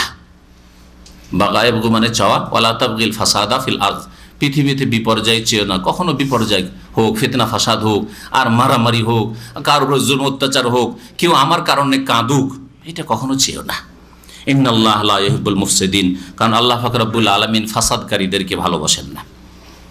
কারণ কি বলেছিল জবাবে? বলেছিল কি এসব বুঝাও আমাকে, আল্লাহ দিয়েছেন, শুধু আমার বিদ্যা বুদ্ধির ফসল, আমি খুব বুঝি, ব্যবসা বিজনেস বুঝি, কারিগরি বুঝি, আমি দুনিয়া বুঝি, ইকোনমি বুঝি, যার ফলে এগুলো এসছে আমার। কালা ইন্নামা উতিতুহু আলা ইলমিন ইনদি, এই উতিতুহু আলা ইলমিন ইনদি এর দুটি তাফসীর করা হয়েছে, আর দুটোই হইতে পারে, কোনোটার একটার অপরটার সাথে বিরোধ নেই, দুটোই অর্থ হইতে পারে, ওর উদ্দেশ্য দুটো হইতে পারে। তাফসীর কারগণ বলছেন একটি অর্থ যেটা থেকে ইঙ্গিত করলাম কি, যে ইন্নামা উতিতু, এই ধন ভাণ্ডার তো আমাকে দেওয়া হয়েছে, আলা ইলমিন ইনদি, আমার বিদ্যা বুদ্ধির বলে, আমার জ্ঞান বিবেক বিচক্ষণতার বলে, আলা ইলমিন ইনদি, এ আল্লাহ দিয়েছেন। আর এই সব কথা নসিহত আর উপদেশ, এহসান কর, আল্লাহ এহসান করেছেন, আমার বিদ্যা বুদ্ধি ছিল বলে হয়েছে, তোমাদের বিদ্যা বুদ্ধি কম সেজন্য হয়নি।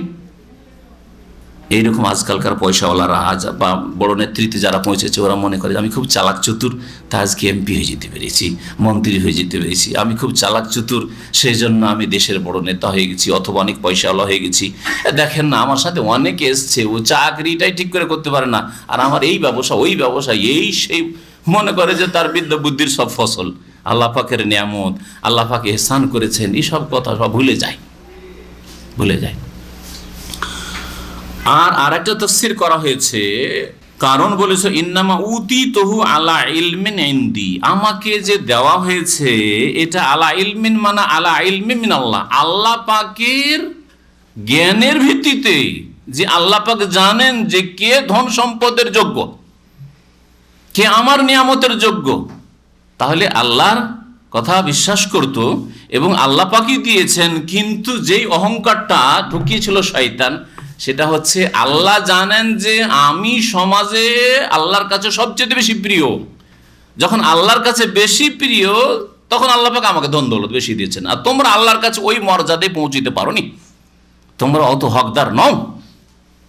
হ্যাঁ, এটা হচ্ছে মানুষের আর এক বদ স্বভাব।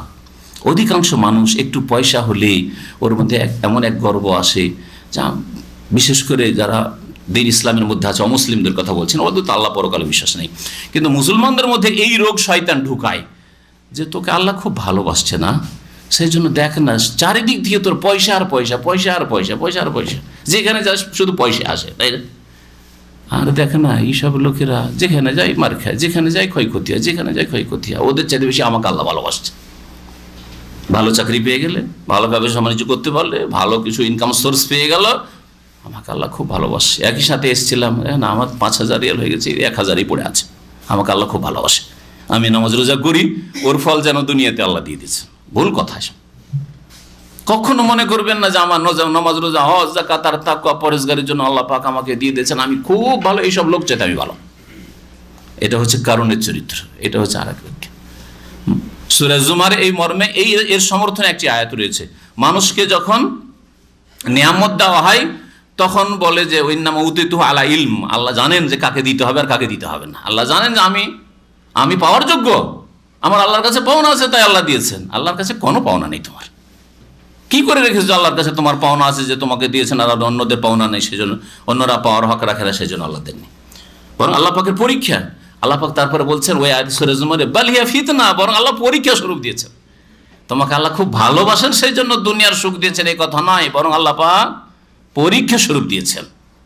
তারপর আল্লাহ পাক ইরশাদ করেছেন আল্লাহর বাণী, আওয়ালাম ইয়ালাম, এই কারণ কি জানেন না, আন্নাল্লাহ কাদ আহলাকা মিন ক্বাবলিহি মিনাল কুরুনি মান হুয়া আশাদ্দু মিনহু কুওয়াতান ওয়া আকসারু জামআ।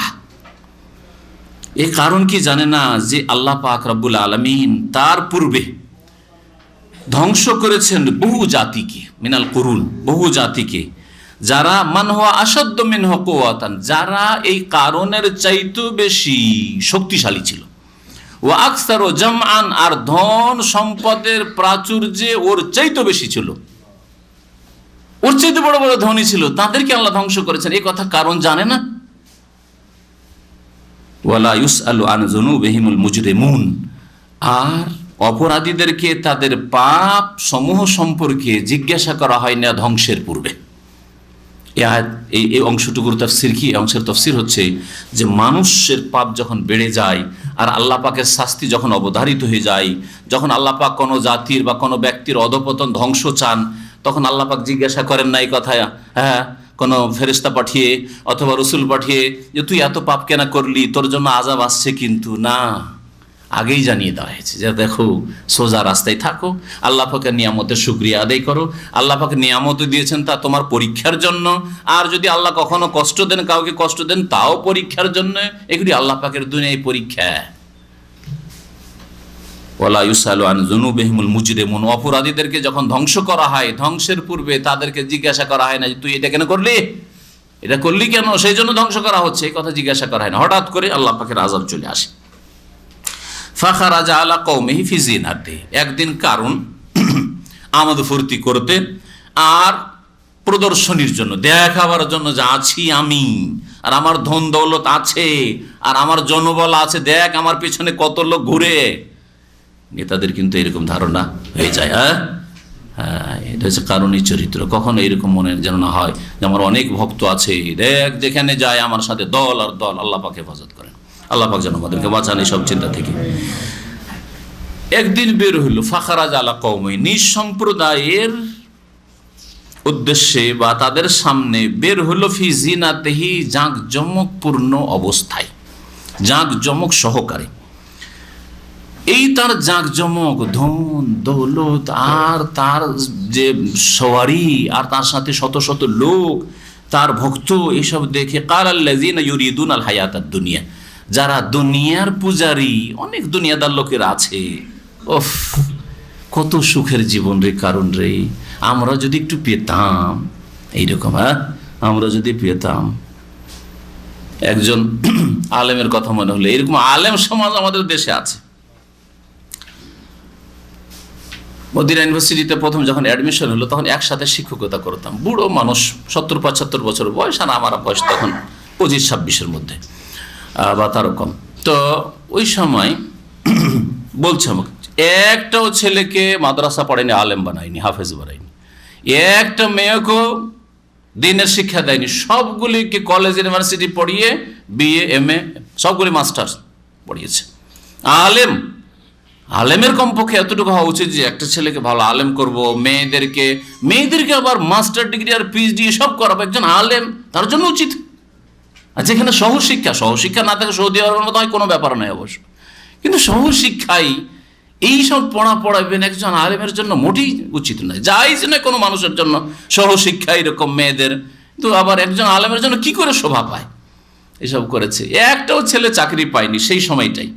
আমি যখন মদিনায় চলে আসছি, তখন একসাথে নদীতে গোসল করতে গেছি। বলছে যে মৌলানা, আমাদের দেশে ধর মৌলানা বললাম, মৌলানা এখন বুঝতে পারছি যদি একটা ছেলেকে আরবি পড়াইতাম মদিনা যেতে পারতো। আমার মদিনা আসা দেখে ওর আকাঙ্ক্ষা এসে যে মদিনা যেত, মদিনা গেলে কি হবে, দুনিয়ার দৃষ্টিকোণ থেকে ওখানে গেলে বিদেশ যাবে, বিদেশ গেলে রিয়াল আসবে, সুখ হবে, পরিবারটা সুখী হবে। চিন্তাধারা দেখছেন? এই নয় যে মদিনা গিয়ে কোরআন হাদিসের উচ্চ শিক্ষা লাভ করবে। তাই যদি আকাঙ্ক্ষা হয়তো ছোট থেকে কোরআন হাদিস পড়াইতো বাচ্চাদেরকে, বুঝতে পারছেন? তো দুনিয়াদার লোকদের চিন্তাধারা এরকম।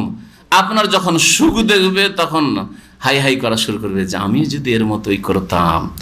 এই জন্য দিন পড়া লোকেরা, যারা দিন চর্চা করে, দিনের ওপর আমল করে, কোরআন এবং হাদিস মেনে চলে, ধার্মিক লোক, তাদের সুখ হলে তারা কেউ বেকার নেই, তারা কেউ মানে আর্থিক দিক থেকে দুর্বল নেই, বা তারা মানে কোনো পেরেশানিতে নেই। তাদের সুখ শান্তি দেখলে অন্যরা, দুনিয়াদাররা, পেট পূজারীরা আকাঙ্ক্ষা করে যে হাই যদি ওদের মতো এরকম করতাম। কিন্তু শুরু থেকে না করার মন মানসিকতা নেই যে আমরাও দিনদার হব, আমরা ছেলে মেয়েদেরকে দিনদার করবো, নামাজি বানবো, আমরাও কোরআন হাদিসের শিক্ষা দেবো না।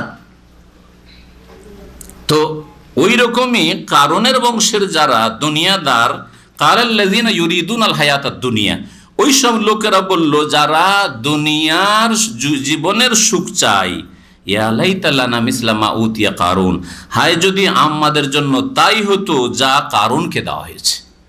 কারুনকে যেমন ধন সম্পদ দেওয়া হয়েছে অঢেল, ওই রকম যদি আমাদেরকেও দেওয়া হইতো। ইন্নাহু লাজু হাজ্জিন আজিম, এ তো বড় ভাগ্যবান গো, এই কারণ তো বড় ভাগ্যবান। আজকাল এইরকমই এক ভাই বলছে, একজন লোকের কলেজ ইউনিভার্সিটি পড়াশোনা করে ছেলেগুলো সব চাকরি পেয়ে গেছে, সবগুলি চাকরি পেয়েছে, একটাও কেউ বেকার নেই, কেউ মাস্টার, কেউ অফিসার, বিভিন্ন চাকরি পেয়ে গেছে। ওর কথা বলছে যে এই লোকটা বড় ভাগ্যবান, এর ছেলেরা বড় ভাগ্যবান, কেউ বেকার নেই, সবগুলি সরকারি চাকরি পেয়ে গেছে। দেখছেন চিন্তাধারা? হ্যাঁ, পয়সার রাস্তা খুলে গেছে, 60 বছর 65 বছর পর্যন্ত আর কোনো চিন্তা নেই, বড় ভাগ্যবান। এটা কারণের কথা, এটা একজন দিনদার মুসলিমের কথা নয়। আমি জিজ্ঞেস করলাম যে ওই মাস্টারগুলি, ওনার ছেলেগুলো নামাজ পড়ে? যে না, নামাজ পড়ে না। বলে আলহামদুলিল্লাহ, ভাগ্যবান মোটেই নয়, হতভাগা মরদুদ। দুনিয়ার চাকরি পেয়েছে, রুজি রিজিকের ব্যবস্থা হয়েছে, ওতেই ভাগ্যবান হয়ে গেল। দিন হারা, ইমান হারা, আখেরাত হারা, জান্নাত হারা, কি করে ভাগ্যবান হইল? তো দৃষ্টিকোণটাকে পাল্টাইতে হবে। হ্যাঁ, মগজটাকে এই নাপাকি দুনিয়ার অপবিত্রতা থেকে পাক করতে হবে। দুনিয়া আমাদের স্বার্থ নয়, দুনিয়া থেকে চলার জন্য যা লাগে বৈধভাবে নেন, যা আসছে নেন, অবৈধভাবে নয়। আখেরাতকে সামনে রেখে, আখেরাতকে কিবলা বানিয়ে, আখেরাতকে টার্গেট বানিয়ে। দুনিয়াদাররা এরকমই বলেছিল, কারণকে বড় ভাগ্যবান বলেছিল। ভাগ্যবানের দশা কি হচ্ছে শোনেন।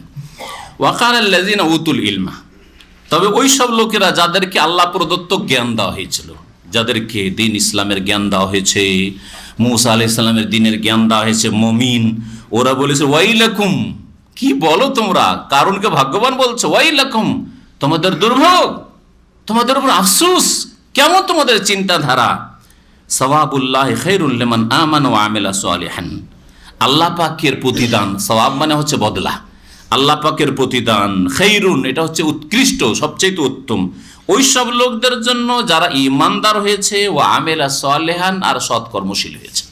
তাহলে ঈমানদার মুমিন এবং যারা নেক আমলকারী, তাদের জন্য যে আল্লাহ পাকের উত্তম প্রতিদান রয়েছে, দুনিয়ায় মানসিক শান্তি, অল্পতে পরিতুষ্টি, আর আখিরাতে তাদের জন্য মহাপুরস্কার, এটা সবচেয়ে উত্তম, সবচেয়ে উত্তম।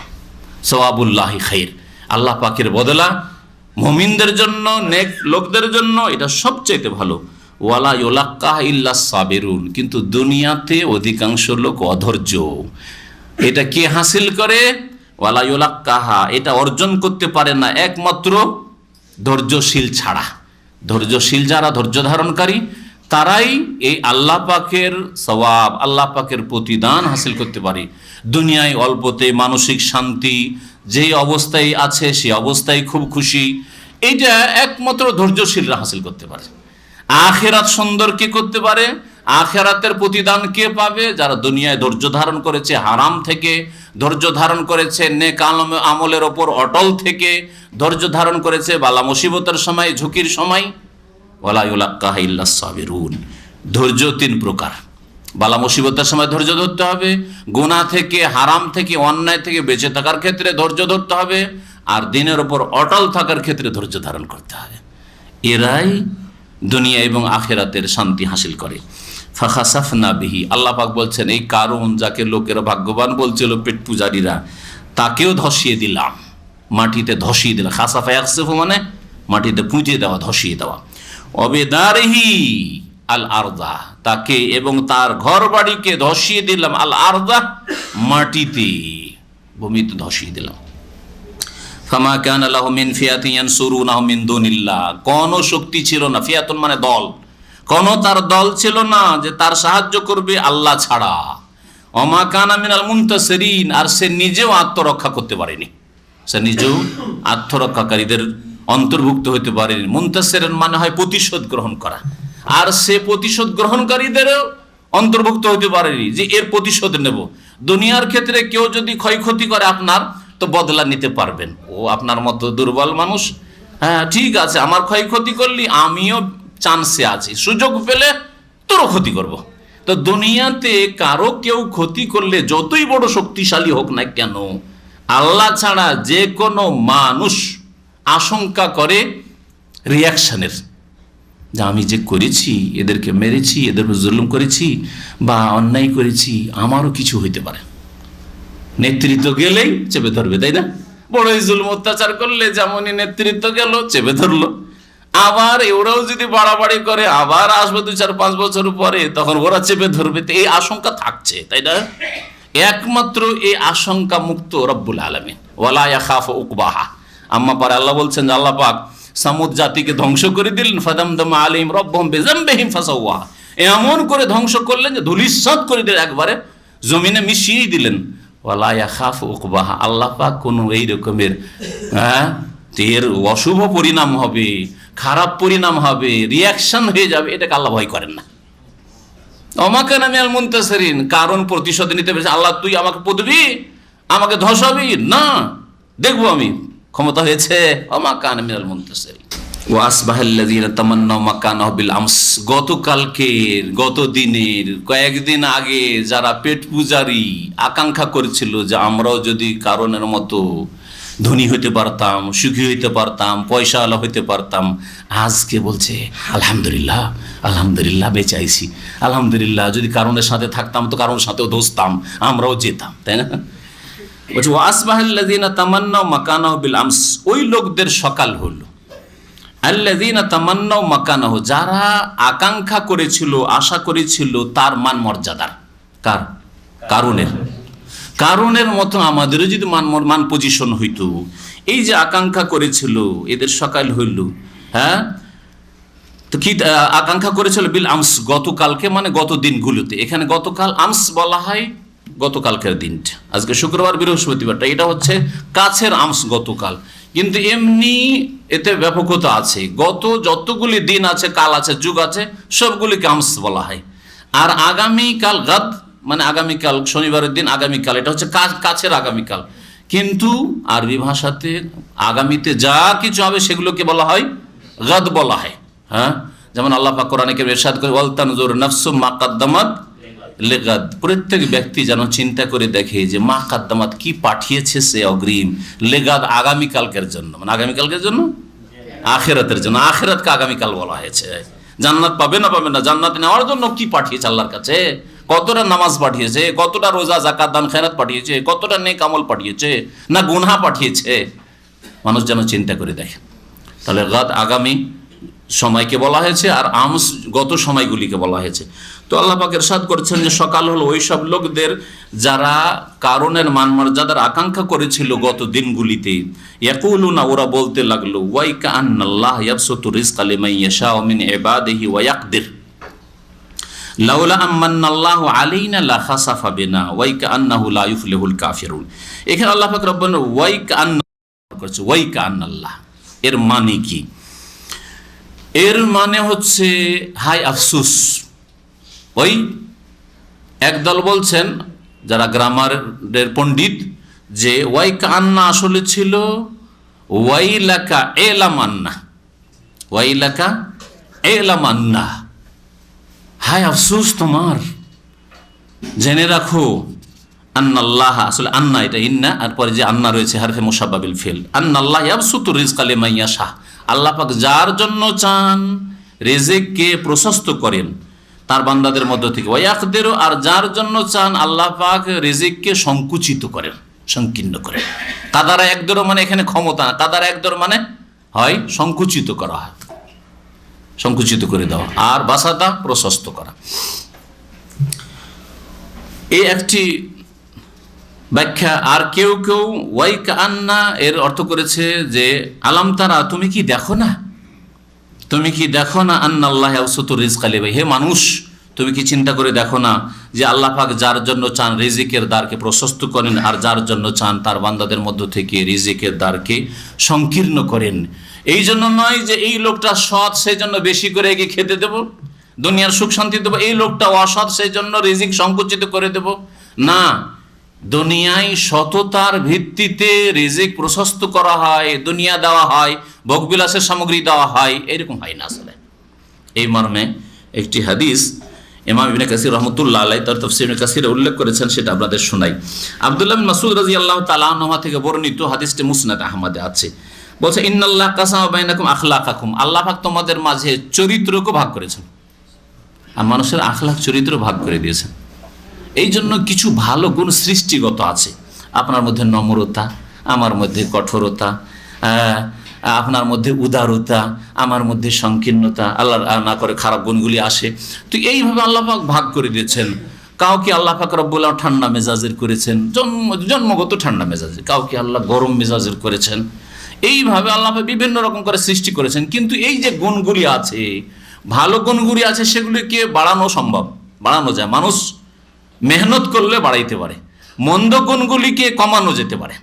আল্লাহ পাক মানুষকে বেশ কিছু ক্ষমতা দিয়েছেন, এলমের ভিত্তিতে জ্ঞান শিখেন, ঈমান সুন্দর করেন, আমল সুন্দর করেন, দেখবেন খারাপ চরিত্রগুলো কমাইতে পারবেন। রাগ আপনার বেশি, আপনি মানে জন্মগত আপনার রাগ বেশি, কিন্তু ওইটাকে আপনার ইসলাম, ঈমান, নেক আমল, আখলাক, চরিত্র, আল্লাহ পাক, পরকাল, এসব চিন্তা করে আপনি কমাইতে পারবেন না, কন্ট্রোল করবেন। যদি আমার গরম মেজাজ না, আমি সবসময় আল্লাহকে ভয় করবো, জিকির আজকার করবো, আল্লাহকে স্মরণ করবো, আল্লাহ তুমি আমাকে এসব বাঁচিয়ে রাখি। এইভাবে যতগুলি খারাপ গুণ আছে সবগুলিকে মানুষ কন্ট্রোল করতে পারে চেষ্টা করলে। যতগুলি ভালো গুণ আছে সেগুলিকে বাড়াইতে পারে, সুসজ্জিত করতে পারে। কি বলছিলাম, নবী করিম সাল্লাল্লাহু আলাইহি ওয়াসাল্লাম বলছেন যে আল্লাহ পাক তোমাদের মাঝে কি করেছেন, রিজিককে, আখলাক চরিত্রকে ভাগ করে দিয়েছেন। কামা কাসামা আরযাকাকুম, যেমন তোমাদের রিজিক আল্লাহ পাক ভাগ করে দিয়েছে। তাহলে রিজিক আল্লাহর ভাগ, আমার ভাগ্যে আছে দাম্মামে থাকা, আমি যতই বলি মক্কা মদিনা মদিনা হবে না, কথা বুঝতে পেরেছেন? আর তার মানে এই নয় যে মক্কা মদিনায় যারা আছে ভাগ্যবান, হতে পারে কারণের মতো, বুঝতে পেরেছেন? হতে পারে কারণের মতো। ঈমান আমল যদি সাধনা, এই তো কারণের চরিত্র। মক্কা মদিনায় থেকে যদি নামাজ না পড়ে, আপনি দাম্মামে কেন, বাংলাদেশে থেকে যদি আলহামদুলিল্লাহ তৌহিদ শিখলেন, তৌহিদ প্রতিষ্ঠা করলেন, শিরক মুক্ত থাকলেন, বিদাত মুক্ত থাকলেন, 5 ওয়াক্ত নামাজ পড়লেন, তাকওয়া পরহেজগারি অবলম্বন করলেন, আল্লাহর সাথে সম্পর্ক মজবুত করলেন, আপনি অনেক ভালো মক্কা মদিনায় থাকা লোকদের চাইতে। তো আল্লাহ পাক রব্বুল রিজিক ভাগ করে দেয়। আপনার চাকরি যেখানে আল্লাহ ভাগ সেখানে যেতে হবে। এই জন্য অনেক সময় অপ্রীতিকর মনের উল্টা অবস্থা চলে আসে। যেমন আমাদের এই ভাইকে জুবাইল যেতে হচ্ছে, কখনোই পেরেশানিতে পড়বেন না। চিন্তা করবেন এতদিন থাকলাম বন্ধু বান্ধব মহলে, নতুন জায়গায় যাব, আল্লাহ পাক সেখানে ভালো ব্যবস্থা করবেন। আল্লাহর সম্পর্কে সব সময় হুসনে জান, ভালো ধারণা, সুধারণা রাখবেন যে আল্লাহ এতে আমার কল্যাণ রেখেছেন, আল্লাহ পাক রব্বুল আলামিন এতে পরীক্ষা করেছেন। বাপ মা এখানে আছে, ছেলে মেয়েদেরকে দেশে পাঠিয়ে দিতে হচ্ছে, কখনো পেরেশান হবে না, না বাপ মা পেরেশান হবেন যে 18 বছর হয়ে গেছে সেজন্য পাঠিয়ে দিতে হইলো, না ছেলে মেয়েরা পেরেশান হবে। আল্লাহ পাক এইভাবে রুজি ভাগ করে দিচ্ছেন। কেউ সৌদি আরবের দিকে আসছে, আর কেউ এখানে ছোট থেকে মানুষ হলো, তাদেরকে এখান থেকে বিদায় হয়ে যেতে হচ্ছে। এটা আল্লাহ পাকের ভাগ, আল্লাহ রিজিক ভাগ করে দিয়েছেন, তার রিজিক নেই, সুতরাং থাকবে না। ওয়াইনাল্লাহ ইউতিল মাল মা ইউহিব্বু ওয়া মান লা ইউহিব্বু, আল্লাহ পাক রব্বুল আলামিন ধন সম্পদ দেন, যাকে ভালোবাসেন তাকেও দেন, ওয়া মান লা ইউহিব্বু, আর যাকে ভালোবাসেন না, ঘৃণা করেন, আল্লাহর শত্রুকেও দেন। বোঝা গেল? তাহলে ধন সম্পদের ক্ষেত্রে, নেতৃত্বের ক্ষেত্রে আল্লাহ পাক শুধু যাকে ভালোবাসেন তাকে দেন না, যাকে আল্লাহ পাক দুশমন মনে করেন তাকেও দেন। ওয়ালা ইউতিল ঈমান ইল্লা মা ইউহিব্বু, তবে ঈমান, আমল, ভালো জিনিস আখিরাত কাকে দেন? মাই ইউহিব্বু, যাকে আল্লাহ ভালোবাসেন। যাকে আল্লাহ ভালোবাসবেন তাকে ইলম শিখার তৌফিক দেবেন। বলেন আলহামদুলিল্লাহ যে আপনাদেরকে এখানে হাজার হাজার মানুষ আছে, বরং লাখ লাখ মানুষ আছে, হ্যাঁ, বাংলা ভাষাভাষী হাজার হাজার মানুষ এইখানে শিক্ষতে ঘুরে বেড়াচ্ছে, মার্কেটে ঘুরে বেড়াচ্ছে। তাদেরকে আল্লাহ পাক ভালোবাসেন না, সেই জন্য তাদেরকে ইলম শিখার তৌফিক দেননি। আর আপনাকে বেছে নিয়েছেন হাজারের মধ্যে একজন, দিয়ে আপনাকে ইলম শিখার তৌফিক দিয়েছে। বলুন আলহামদুলিল্লাহ। এটা নিজের পক্ষ থেকে বলছি না যে আপনারা আসবেন সেই জন্য। নবী করিম সাল্লাল্লাহু আলাইহি ওয়াসাল্লাম বলছেন, মান ইউরিদিল্লাহু বিহি খাইরান, যার সাথে আল্লাহ পাক কল্যাণের ইচ্ছা করেন, ইউফাক্কিহু, ভালোর ইচ্ছা করেন। আল্লাহ আপনার সাথে আমার সাথে ভালোর ইচ্ছা করেছেন, ইউফাক্কিহুহু ফিদ্দিন, তাকে দ্বীনের জ্ঞান শিখার আল্লাহ পাক তৌফিক দিয়ে থাকেন। অজ্ঞতা দূর করছি, ইমান তাজা হচ্ছে, শয়তানি খেয়ালগুলি কমছে, আখেরাতমুখী হচ্ছি, কমপক্ষে ইমানটাকে ঠিক রাখার চেষ্টা করছি, আমলটাকে ঠিক রাখার চেষ্টা করছি, ফরজ ওয়াজিবটা আদায় করছি ঠিকভাবে, হারাম নাজায়েজ কাবিরা থেকে বেঁচে আছি। এই যে মন মানসিকতা 1 ঘন্টা 1.5 ঘন্টা এখানে বসাই তৈরি হচ্ছে, যেটা থেকে হাজার হাজার লোক মাহরুম হয়ে রয়েছে। আল্লাহ আপনার সাথে কল্যাণের ইচ্ছা করেন, সেজন্য আপনাকে ইমান, এলমের, আমলের তৌফিক দিয়েছেন। আল্লাহ পাক যেন আমাদের কবুল করেন।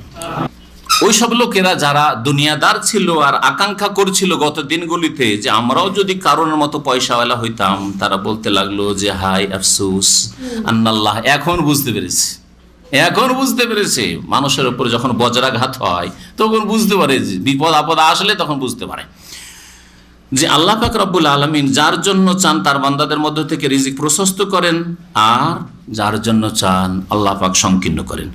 লাউলা আম্মান্নাল্লাহু আলাইনা, আল্লাহ যদি আমাদের উপর ইহসান না করতেন, অনুগ্রহ না করতেন, লা খাসাফা বিনা, তাহলে আমাদেরকেও আল্লাহ ধসিয়ে দিতেন মাটিতে।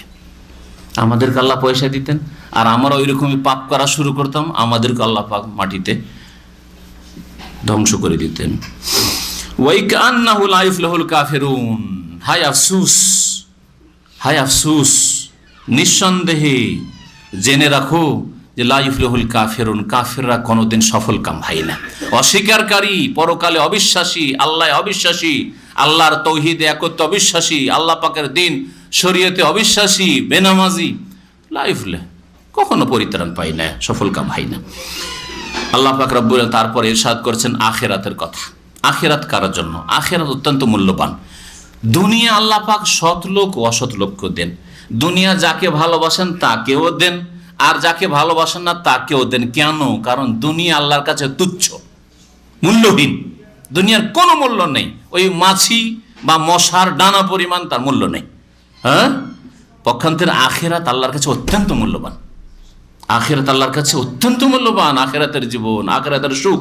সেজন্য আখিরাত শুধু যাদেরকে ভালোবাসেন তাদেরকে আল্লাহ পাক সুখময় স্থান দেবেন আখিরাত। তাই আল্লাহ বলছেন তিলকা দারুল আখিরা, এই যে আখিরাতের ঘর, এই যে আখিরাতের ঘর, নাজআলুহা লিল্লাযিনা লা ইউরিদুনা উলুওয়ান ফিল আরদি ওয়ালা ফাসাদা, দেব আমি এই আখিরাতের ঘর ওই সব লোকদেরকে যারা চাই না, লা ইউরিদুনা, চাই না, উলুওয়ান, দাম্ভিকতা, নিজেকে ওপরে করতে চাই না, যে আমি ওপরে থাকবো, আমি সবার ওপর ডান্ডা ঘোরাবো, আমি সবাইকে দেখবো না, ওপরে চাই না। সাধারণ মানুষ হিসাবে জীবনযাপন করতে চাই। এরা আমার কমপক্ষে মানুষ হিসাবে ভাই, যদি অমুসলিম হয়তো মানুষ তারা, আমিও মানুষ, সেও মানুষ। আর মুসলিম হলে দিনী ভাই, সে যদিও গরিব, যদিও অভাবী, যদিও দুর্বল, যদিও অসুস্থ, নিজেকে বড় মনে করে না। তার জন্য আখিরাত, লা ইউরিদুনা উলুওয়ান ফিল আরদ, পৃথিবীতে যে দাম্ভিকতা চাই না, ওয়ালা ফাসাদান, আর বিপর্যয় সৃষ্টি করতে চায় না, অশান্তি বিশৃঙ্খলা সৃষ্টি করতে চাই না, ওদের জন্য আখিরাত রয়েছে। আখিরাত পাওয়ার জন্য আল্লাহ দুটো কথা বলেছেন, নিজেকে বড় মনে করবে না, আর ফিতনা ফাসাদ সৃষ্টি করবে না, কারো ক্ষয়ক্ষতি করবে না। আর নিজেকে বড় মনে করলে অন্যকে তুচ্ছ মনে করে, এমনকি নিজেকে বড় মনে করার কারণেই 5 ওয়াক্ত মসজিদে গিয়ে নামাজ পড়ো, আমি বাধ্য, যখন মনে হবে যাব। হ্যাঁ, তারপর এর চাইতে বেশি শয়তান সুযোগ নিয়েছে অনেকের, আমি এত শিক্ষিত একজন প্রফেসর মানুষ, এত আমি বড় নেতা, আর ওই সেজদা করতে হবে, চাটায় সেজদা করতে হবে, মাটিতে সেজদা করতে হবে, সুতরাং নামাজ নেই, নামাজ নেই। আখিরাত কার জন্য? যারা নিজেকে বড় মনে করে না, আর ফিতনা ফাসাদ সৃষ্টি করে না, কারো উপর জুলম অত্যাচার করে না। ওয়াল আকিবাতু লিল মুত্তাকিন, আর উত্তম পরিণাম কার জন্য? আল্লাহ ভীরুদের জন্য, যারা পাপ মুক্ত গুনাহ থেকে বেঁচে থাকে, আল্লাহর দিন মেনে চলে, মুত্তাকি পরহেজগার, তাদের জন্য উত্তম পরিণাম, শুভ পরিণাম রয়েছে। শেষ পরিণাম তারা ভাগ্যবান হবে। এই আয়াত ওমর ইবনে আব্দুল আজিজ রাহমাতুল্লাহ আলাইহি খলিফা, এই খলিফা পাঠ করেছিলেন ওই সময়, যে সময় তার ইন্তেকাল হয়। তেলাওয়াত করছেন করতে করতে এই আয়াতে, সূরা কাসাসের এই আয়াতে যখন পৌঁছেছিলেন, সেই সময় তার রূহ কবজ হয়। এত বড় বাদশাহ, বিশাল রাজত্ব তার কাছে, উমাইয়া বংশের, তারপরেও তিনি সেই যুগে, জুলম অত্যাচারের যুগে, তখন স্বজন প্রীতি চলছিল আর ধন সম্পদের লুটপাট চলছিল নেতৃত্বের নামে, সেই সময় যত ধন সম্পদ এসেছে সবগুলি ফিরে বাইতুল মালে জমা করে এসো। স্ত্রী, রাজার মেয়ে, রাজার বোন, রাজার স্ত্রী, এমন কোন মহিলা উম্মতে মুসলিমাতে জন্মানি যার বাপও রাজা, দুই ভাই রাজা, আর যার সাথে বিয়ে হচ্ছে স্বামী সেও রাজা, একমাত্র ফাতেমা, ওমর ইবনে আব্দুল আজিজের স্ত্রী। বিনতুল খলিফাতে ওয়াল খলিফাতু যাওজাহা উখতুল খালাইফ ওয়াল খলিফাতু জাদ্দুহা, ওর দাদাও ওয়াল খলিফাতু জাদ্দুহা, বিনতুল খলিফাতে ওয়াল খলিফাতু যাওজাহা, খলিফার মেয়ে, ওয়াল খলিফাতু যাওজাহা, তার স্বামীও খলিফা, উখতুল খালাইফ, কয়েক খলিফার ভাই মানে বোন, আর ওয়াল খলিফাতু জাদ্দুহা, আর তার দাদাও খলিফা। সুবহানাল্লাহ।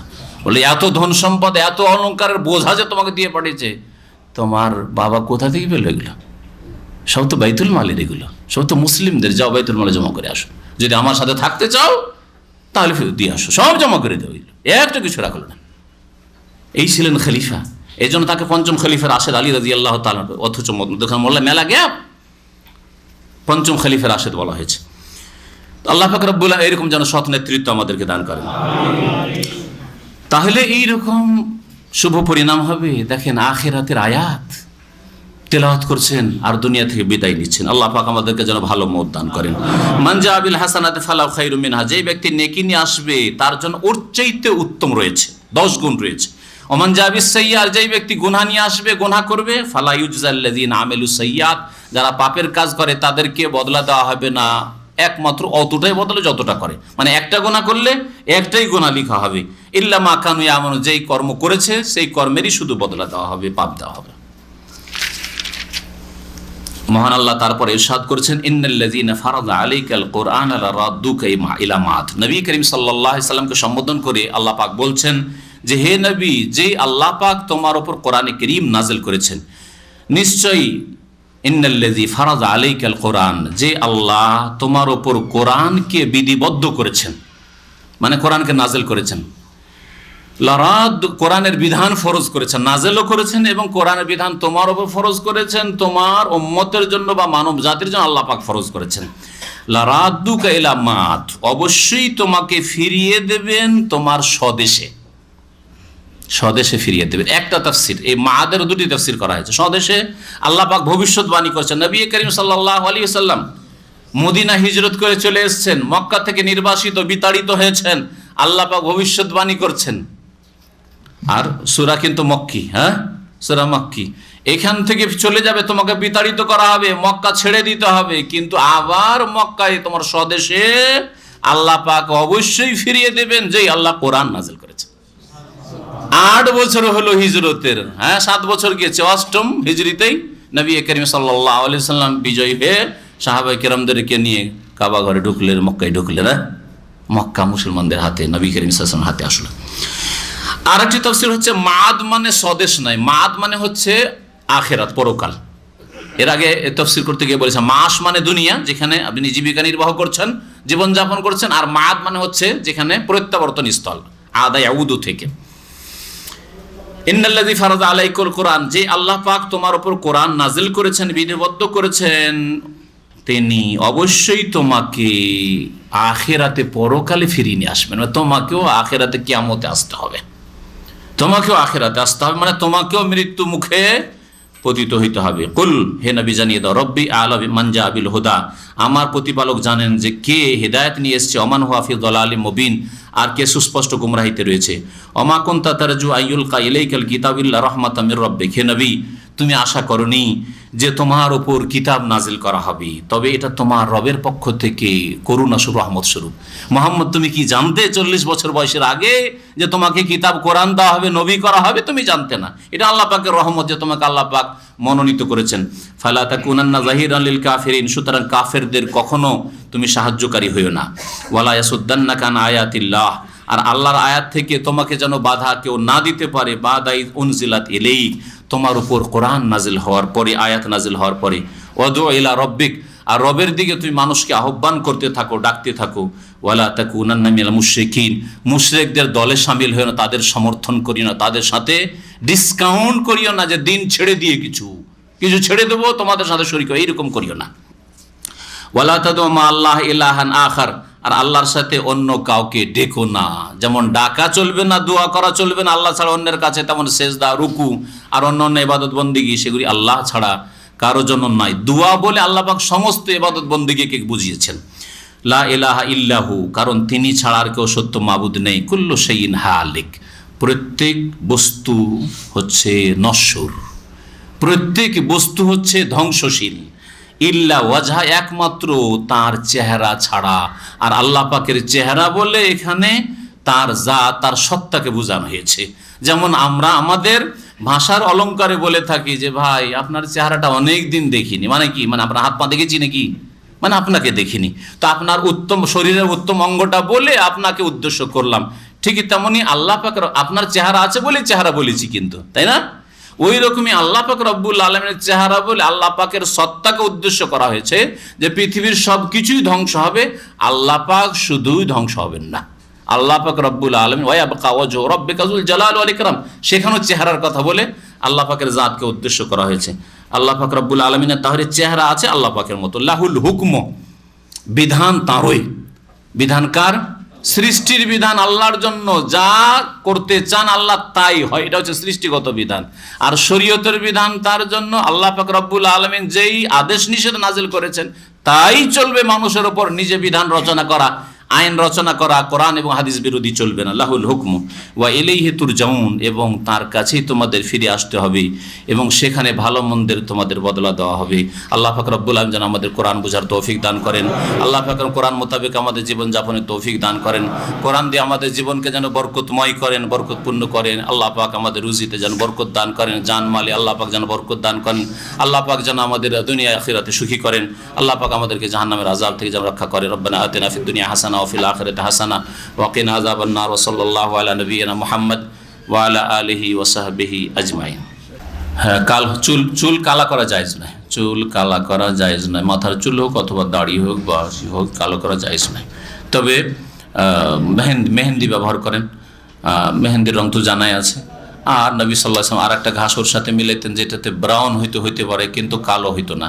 কালো করা জায়েজ নয়। কালো করার ক্ষেত্রে শাস্তির কথা বলা হয়েছে, আযাবের কথা বলা হয়েছে। সুতরাং একজন মুসলিম কালো করবে না। বয়স কম হলে কি হবে? ধোকা দেবে বিয়ে করার জন্য? আগে কেন বিয়ে করে না? যে রাজি হবে তাকে বিয়ে করবে। জি হ্যাঁ, ওটা তো আরো ধোকা। একটা মেয়েকে ধোকা দিবে না, না জায়েজ না। হয়তো ওই মেয়ে সাদা দাড়ি পছন্দ করে না, আমাকে কালো দাড়ি করে ধোকা দিয়েছে, পরের দিন দেখে আরে এসব তো সাদা এর। হ্যাঁ।